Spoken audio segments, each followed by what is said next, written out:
mazhab Ahlul Bait, salah satu kewajiban haji adalah bara'atun minallahi wa rasulih. Berlepas diri terhadap semua kemusyrikan, kezaliman, ketidakadilan, sebagaimana Allah dan Rasulnya berlepas diri dari semua itu. Dan Nabi mengutus Imam Ali untuk menyampaikan deklarasi itu. Sehingga sebagian ulama menyampaikan kewajiban fikihnya itu, kita harus ikrar, kita harus mengikrarkan pada waktu haji itu bahwa kita berlepas diri dari berbagai macam ketidakadilan, kezaliman, kesewenang-wenangan. Assalamualaikum warahmatullahi wabarakatuh. Asyhadu an la ilaha illallah wahdahu la syarikalah wa asyhadu anna sayyidana Muhammadan abduhu wa rasuluh. Innallaha wa malaikatahu yusholluna 'alan nabiy ya ayyuhalladzina amanu shallu 'alaihi wa sallimu taslima. Allahumma shalli 'ala Muhammad wa ali Muhammad. Allahumma shalli 'ala Muhammad wa ali Muhammad. Allahumma salli ala Muhammad wa ali Muhammad wa ajil farajahum warzuqna syafa'atahum. Hari ini kita sudah masuk pada hari-hari, kalau membayangkan dulu perjalanan jemaah haji Rasulullah SAW. Nabi pulang dari Mekkah menuju Madinah. 8 hari setelah Idul Adha, kita memperingati Idul Ghadir, Hari Raya Ghadir Hum, berkenaan dengan peristiwa ketika Nabi SAW berhenti di sebuah tempat, di sebuah mata air antara Mekah dan Madinah. Ghadir Hum itu sampai sekarang masih ada. Ada sebuah desa, kota kecil yang hanya bisa dilewati kalau menempuh jalur lama, jalan lama dari Madinah menuju Mekah. Sekarang ini Madinah Mekah sudah punya 2 jalan baru, bukan hanya 1. Jadi ada 2 jalan dibuat oleh pemerintah Saudi, lebih mudah, lebih cepat, lurus biasanya, tidak berkelok-kelok atau lebih sedikit kelokannya. Dan dua-duanya tidak melewati tempat Ghadir Hum itu. Jalan lama itu agak lebih dekat dengan sejarah Islam, karena pada jalan lama itu ada juga tempat-tempat yang dikunjungi, yang disinggahi Nabi SAW ketika Nabi hijrah dahulu. Tentu Nabi hijrah tidak lewat jalan seperti yang dibangun oleh pemerintah Saudi sekarang. Jazirah Arabia itu menyimpan sejarah.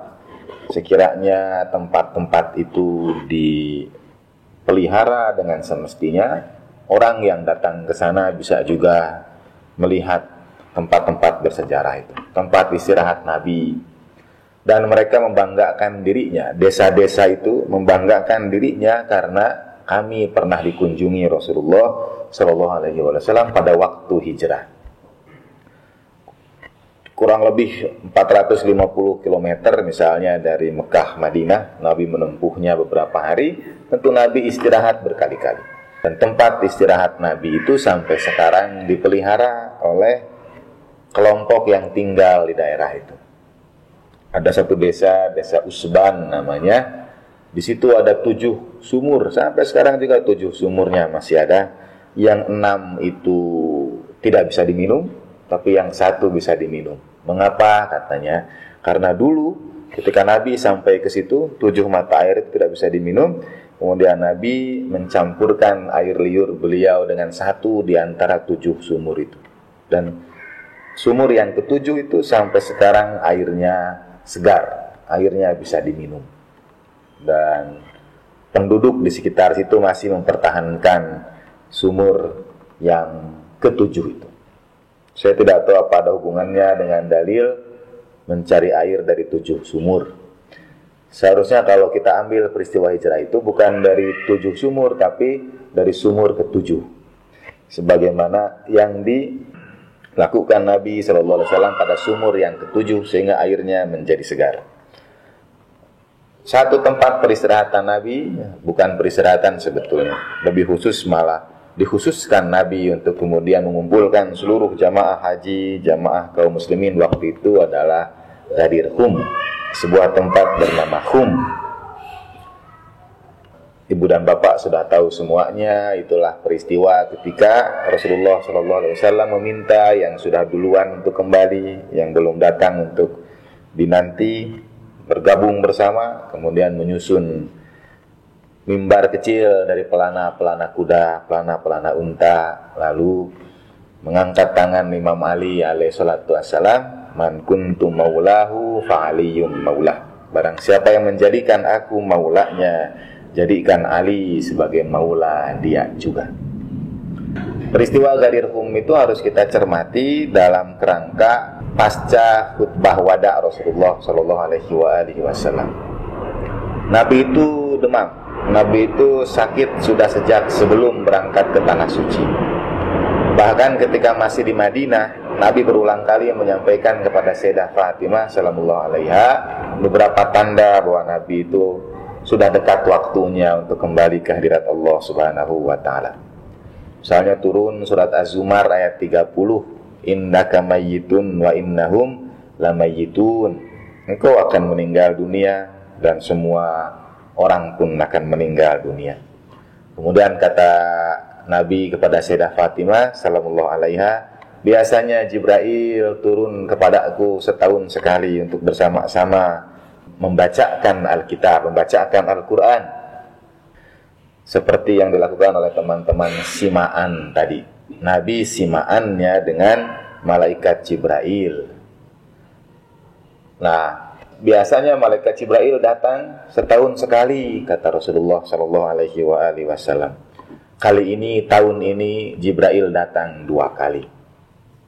Ketika Nabi membaca surat Idza jaa nasrullahi wal fath, Nabi mengawalinya dengan tasbih, dan para sahabat terkejut mendengar Nabi mengawali bacaan suratnya itu dengan tasbih.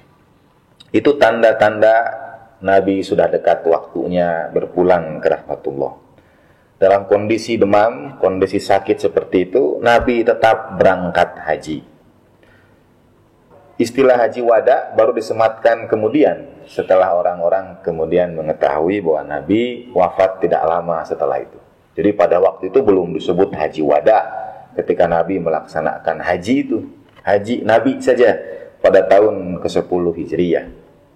Tetapi Nabi Shallallahu Alaihi Wasallam dalam tanda petik mementingkan untuk hadir itu, mementingkan untuk haji itu, berangkat dari Madinah menuju Mekah.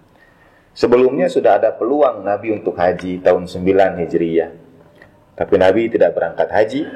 Yang berangkat waktu itu jamaah kaum muslimin dipimpin oleh Khalifah Abu Bakar, berangkat ke Mekah haji. Setelah peristiwa Futuh Mekah, Mekah sudah ditaklukkan, sudah dibuka, sudah dikuasai oleh kaum muslimin. Berhala-berhala di atas Ka'bah sudah diturunkan, sudah dihancurkan.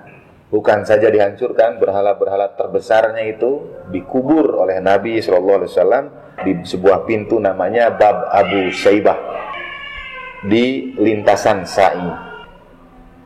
Dulu kalau orang haji atau umroh, mereka mengawali tawaf itu, masuk ke Masjidil Haram itu dengan berdiri di atas Bab Bani Abi Saibah itu, menginjakkan kakinya di pintu itu, kemudian menyapa Ka'bah dan menyampaikan salam pada Ka'bah, Bismillahirrahmanirrahim, Allahu Akbar, memulai manasiknya dengan berdiri di atas kuburan para berhala itu. Dulu itu masuk ke masjid dengan menginjak berhala-berhala. Berhala-berhala itu dikubur Nabi di sebuah pintu di antara tempat sa'i. Sekarang sudah ditutup pintu itu, sudah dibangun tembok, hanya di atasnya saja ditulis nama-nama pintu itu, Bab Bani Abi Saibah. Sudah tidak bisa lagi masuk sekarang haji atau umroh dari pintu tempat masuk Nabi Shallallahu Alaihi Wasallam. Sekarang orang masuk umroh itu dari pintu para raja yang besar-besar. Jadi kalau dulu masuk dari pintu Bani Abi Saibah, tempat dikuburkannya berhala, sekarang jemaah haji, jemaah umroh masuk dari pintu raja-raja. Tahun 9 Hijriyah itu Khalifah Abu Bakar berangkat memimpin rombongan jemaah haji. Imam Ali juga tidak ikut awalnya. Sampai kemudian turun surat At-Taubah 1-4 ayat yang pertama. Dan surat At-Taubah itu menyampaikan pengumuman dari Tuhan, dari Nabi kepada orang-orang musyrikin, orang-orang kafir terkait dengan peristiwa sebelumnya pada waktu Futuh Mekah, bahwa sudah tidak ada lagi, bahwa mereka sudah bebas asal mereka tidak masuk ke tanah suci, tidak mengganggu orang-orang Islam dan sebagainya. Itu satu di antara pembahasan atau penafsiran mengapa surat At-Taubah itu tanpa bismillah katanya. Nah, ketika turun 4 ayat yang pertama surat At-Taubah itu, surat itu harus dibacakan. Dan Nabi SAW kemudian meminta Imam Ali untuk menyusul rombongan jemaah haji itu berangkat ke Mekah, berangkat ke tanah suci. Menyusul rombongan sampai dengan ketemu rombongan itu beberapa saat sebelum memasuki kota suci Mekah. Dan Imam Ali menyampaikan pada Khalifah Abu Bakar pesan Nabi, tugas Nabi untuk menyampaikan 4 ayat pertama itu. Kita baca nanti ya. Sempat ada diskusi, ada dialog antara Khalifah Abu Bakar dan Imam Ali tentang siapa yang harus menyampaikan. Akhirnya Imam Ali lah yang membacakannya selesai seluruh manasik haji. Setelah selesai seluruh manasik haji, A'udzubillahi minasyaitonirrajim, bara'atun minallahi wa rasulihi ilal ladzina ahadtum minal musyrikin. Nah, ayat pertama surat Al-Bara'ah sampai ayat yang keempat itu, ini ayat yang ketiganya. Wa adzanun minallahi wa rasulihi ilan nasi yaumal hajjil akbar annallaha bari'um minal musyrikina wa rasuluhu. Serukan dari Allah dan Rasulnya kepada manusia pada hari haji akbar, pada hari haji yang besar, bahwa Allah Ta'ala dan Rasulnya bari, jauh dari orang-orang musyrikin itu, berlepas diri dari orang-orang musyrikin itu. Pengumuman bahwa Allah Ta'ala dan Rasulnya berlepas diri dari orang-orang musyrik itu, dari perbuatan-perbuatan syirik dan lain sebagainya, disampaikan pada waktu haji akbar. Ini juga dalil sebetulnya bahwa haji yang dilakukan oleh semua jemaah, kapanpun wukufnya, itu dihitung haji akbar. Bukan hanya yang wukufnya hari Jumat saja. Kalau begitu ada haji asghar, ada, yaitu ibadah umroh. Umroh itu haji juga, tapi dengan hak kecil, karena disebutnya haji asghar. Nah, kalau yang bulan Dzulhijjah itu haji dengan hak besar, karena dia disebut haji akbar. Bukan hanya yang wukufnya hari Jumat saja. Ayat ini turun tahun 9 Hijriyah ketika Imam Ali membacakan ayat-ayat ini di hadapan orang-orang yang berhaji waktu itu atas perintah Rasulullah Shallallahu Alaihi Wasallam, dan itu haji akbar. Kemudian Nabi haji setahun setelahnya. Kalau kita menghitung-hitung tanggal, menghitung-hitung hari, kalau setahun sebelumnya haji akbar itu wukufnya yang hari Jumat, maka tahun berikutnya pasti bukan hari Jumat lagi wukufnya itu. Jadi kalau 9 Hijriah itu haji akbar, Nabi haji tahun berikutnya, Nabi tidak haji pada waktu wukufnya itu hari Jumat misalnya. Yang disebut haji akbar sekali lagi adalah haji bulan Dzulhijjah itu. Ayat-ayat itu disampaikan Imam Ali pada waktu haji. Itu juga menunjukkan salah satu tugas Nabi itu, yatlu alaikum, membacakan ayat-ayat Al-Quran. Itu tugas para Nabi, membacakan apa yang diturunkan Tuhan kepada mereka. Dan di antara para sahabat hanya Imam Ali yang pernah dapat tugas untuk menyampaikan ayat itu, membacakan ayat itu, yaitu surat At-Taubah. Ketika dia turun 1-4 ayat pertama itu, ketika turunnya di Madinah, tapi dibacakannya di Mekah. Siapa yang membacakannya? Imam Ali alaihi salatu wassalam. di antara tugas para nabi adalah membacakan apa yang sudah Allah Ta'ala turunkan atas mereka. Nah, kita kembali ke konteks hari-hari ini. Jadi selepas haji, di situ ada pertama bara'ah minallah wa rasuli, berlepas diri dari orang-orang musyrikin.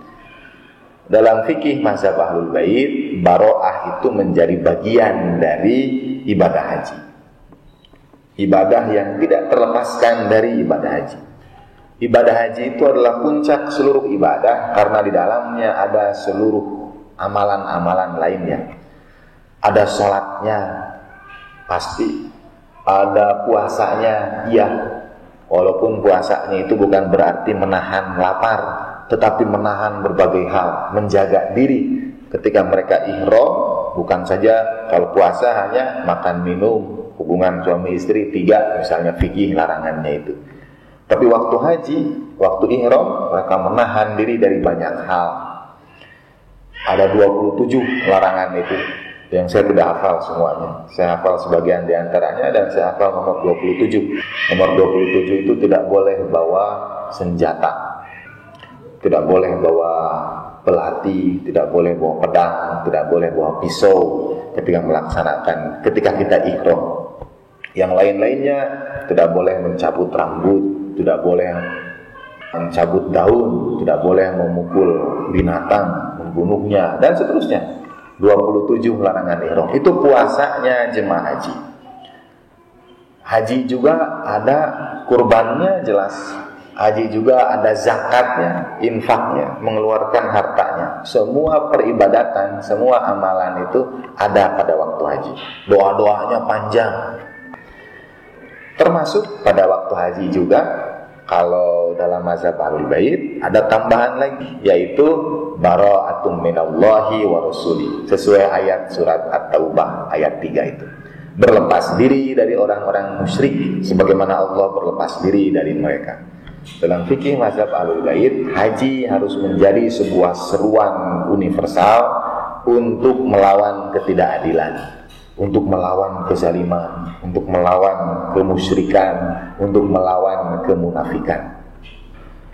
Karena itu dulu orang-orang Iran kalau selesai haji, selesai dari Arafah, setelah mereka lempar jumroh, yang sekarang tidak lagi berbentuk tiang, karena katanya tiang bagian suka cerita-cerita konspirasi.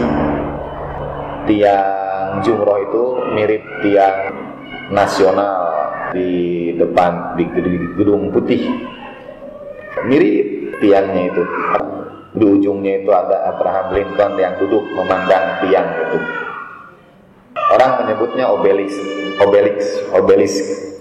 Batu dengan batu lancip, ujungnya itu segitiga. Nah dulu tiang jumroh itu mirip itu, mirip tiang yang ada di Amerika.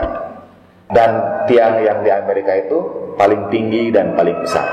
Jadi kalau ada jumroh ula, jumroh wusta, jumroh kubro, itu jumroh akbar, yang paling besar. Jumroh kubro itu sudah jumroh yang paling besar. Nah yang di Amerika itu jumroh yang paling besar. Mungkin supaya orang tidak menghubungkan lempar jumroh dengan tiang di Amerika itu, sekarang diubah jadi tembok panjang. Sekarang lempar jumroh itu bukan hanya satu tiang lagi. Karena dulu katanya yang tiang-tiang seperti itu, obelisk itu memang bagi yang suka teori konspirasi, dia memang melambangkan tiangnya setan. Bukan hanya dalam Islam, tapi juga dalam kepercayaan-kepercayaan yang lain. Katanya begitu, wallahu alam lah. Nah, haji kan ada lempar jumrohnya, tapi lempar jumroh itu melempar setan yang menggoda kita, melempar setan yang tidak ada siapapun waktu itu dalam peristiwa ketika kemudian jumroh itu diabadikan dalam ibadah haji, ketika setan menggoda Nabi Ibrahim dan Nabi Ismail alaihi wassalam mau dikurbankan, datang setan menggoda supaya Nabi Ibrahim tidak melaksanakan perintah Tuhan. Lalu dilempar oleh Nabi Ibrahim di satu titik.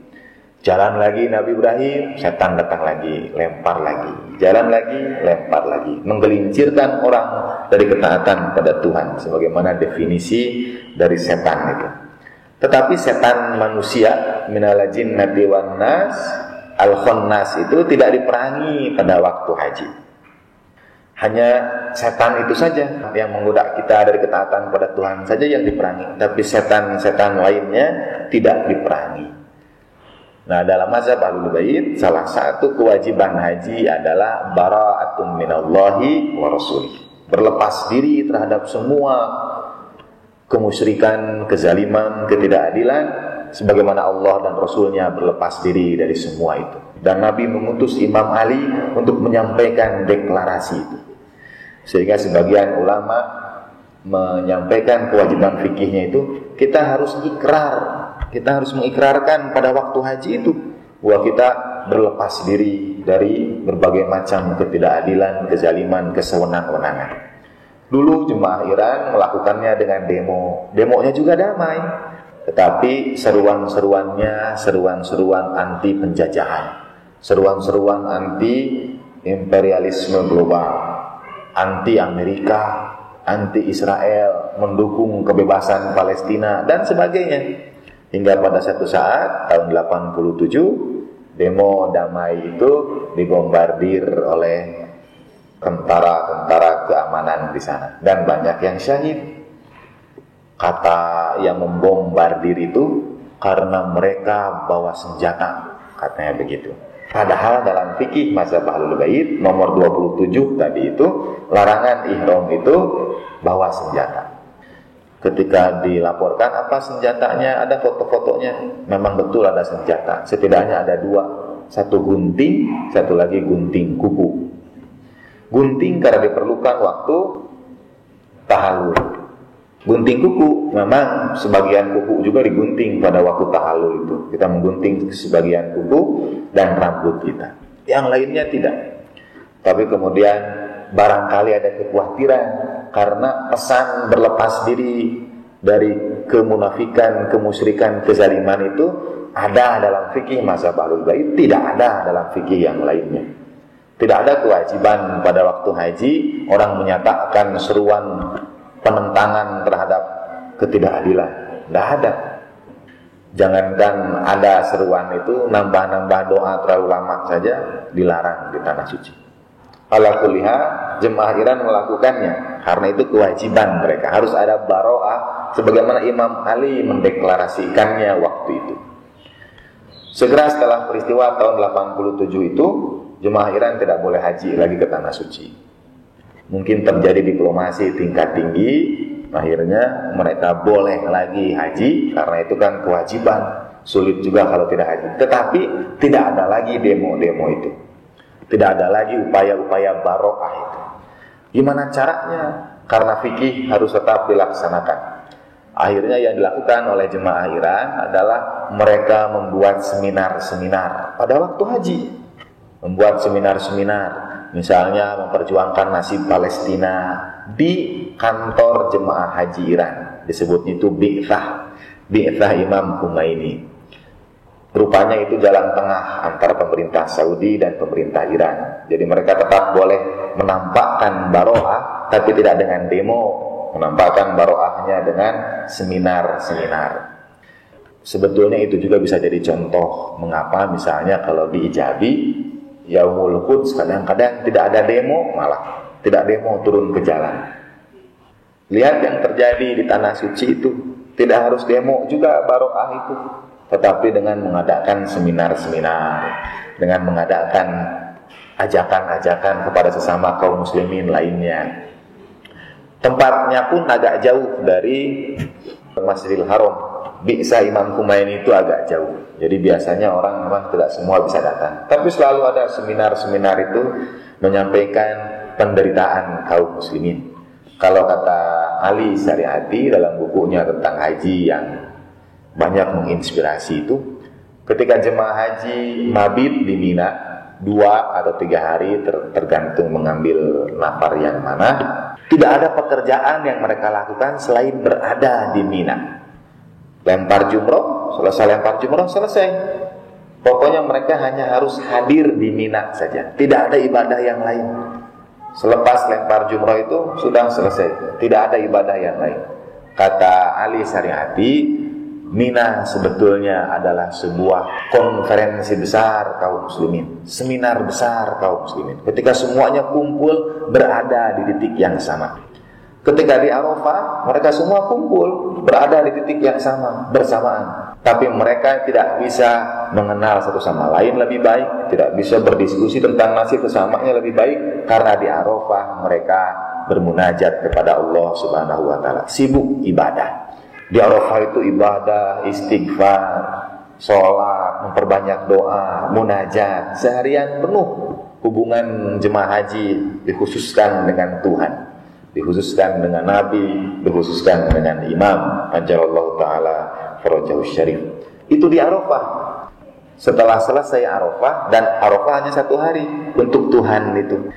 Tapi untuk sesama 2-3 hari mabit di Mina tanpa ada aktivitas apapun juga. Baca buku-buku fikih haji di Mina, tidak ada kegiatan apapun kecuali lempar jumrohnya saja. Kata ahli syariati, itu waktu ketika umat Islam itu seharusnya mengenal satu sama lain. Itu konferensi besar. Orang-orang di negara lain, di Indonesia misalnya, tahu apa yang terjadi di Irak dari jemaah haji Irak, tahu yang terjadi di Afghanistan dari yang berangkat haji dari Afghanistan, tahu yang terjadi di Bahrain, di Suriah, di Kashmir, di Palestina, di Lebanon, di semua tempat, karena semua datang pada waktu haji itu. Kemudian mereka sama-sama menyusun kekuatan. Jadikan ini kesempatan kita, momentum kita, kumpulkan kekuatan bersama, persatuan, sampaikan ke seluruh dunia dan sebagainya. Karena selepas selesai ibadah haji, semua pulang ke tanah airnya masing-masing. Seharusnya mereka pulang ke tanah airnya masing-masing, membawa pesan dari saudara-saudaranya itu. Apa yang terjadi di belahan bumi yang lainnya terhadap saudara-saudaranya seagama itu. Dan kumpul-kumpul itu kemudian mendatangkan atau menyatakan sebuah ungkapan baro'ah, yaitu berlepas diri dari seluruh kesewenang-wenangan itu. Sehingga ibadah haji yang semua dimensinya itu ritual diakhiri dengan sebuah dimensi transformasi global, diakhiri dengan sebuah revolusi untuk perubahan dunia, perubahan masyarakat seluruhnya. Dan tidak ada ibadah yang seperti itu kecuali hanya pada Islam saja. Itu istimewanya haji. Dulu kalau saya ngajar pluralisme sama mahasiswa, biasanya kan saya sampaikan dulu dalil-dalil mendukung pluralisme. Banyak betul dalilnya. Pada akhirnya mereka tidak bisa menjawab dalil-dalil itu bahwa orang non-muslim pun masuk surga, amalannya diterima Tuhan, dan lain sebagainya. Banyak mereka terima juga. Tapi hati kecil mereka itu tetap saja cari alasan. Alasannya itu bukan, kalau tanya sama saya sih, kalau begitu kenapa tetap Islam juga? Kenapa Bapak tetap Muslim juga? Gitu. Saya ceritakan mengapa saya tetap Islam juga. Kalau dulu kan, kalau Mas Ulil kadang-kadang saya pakai juga jawabannya itu. Bagus, jawabannya itu dialektis bukan logis.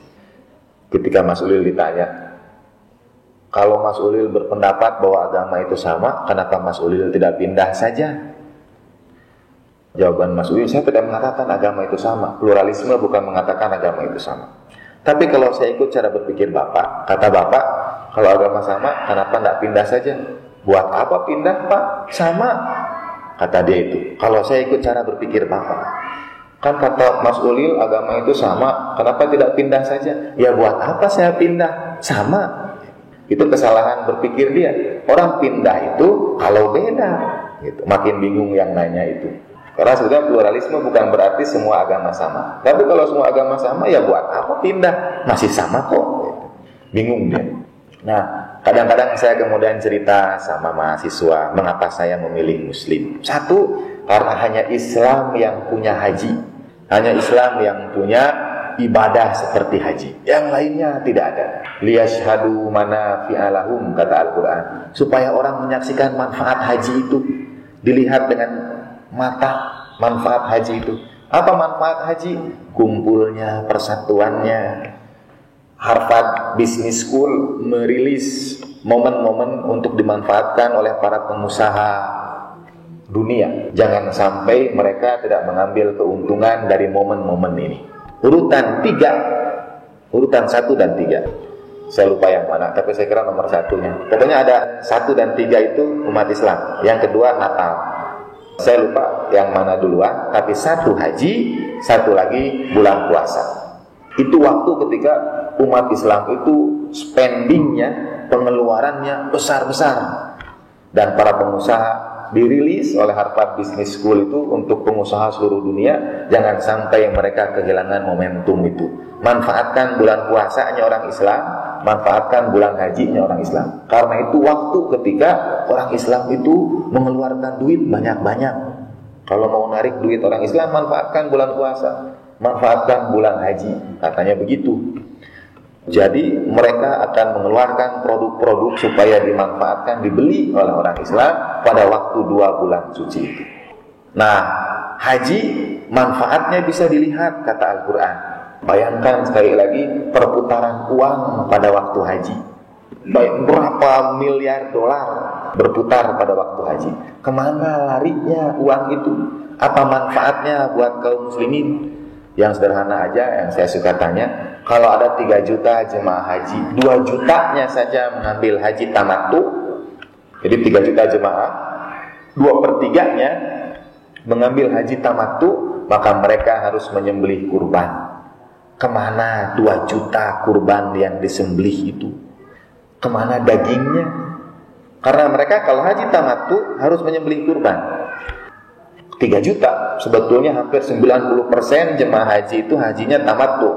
Saya ambil 2/3-nya saja. Jadi kalau 3 juta, 2 juta itu ada 2 juta ekor kambing yang disembelih. Kemana dagingnya? Seharusnya sekali lagi liyashhadu manafi'a lahum, umat Islam yang kelaparan, umat Islam yang kesulitan dapat manfaat dari daging kurban jemaah haji itu. Saya tidak tahu apa pernah ada ibu dan bapak yang terima kornet kurban jemaah haji misalnya. Tapi dulu pada waktu perang Bosnia ada permintaan, kalau bukan seruan, dari pemimpin tertinggi Iran kepada otoritas haji di Tanah Suci supaya daging kurban itu dikirimkan kepada umat Islam di Bosnia. Sebagian saja. Ibu dan bapak bisa menebak apakah dikirimkan atau tidak.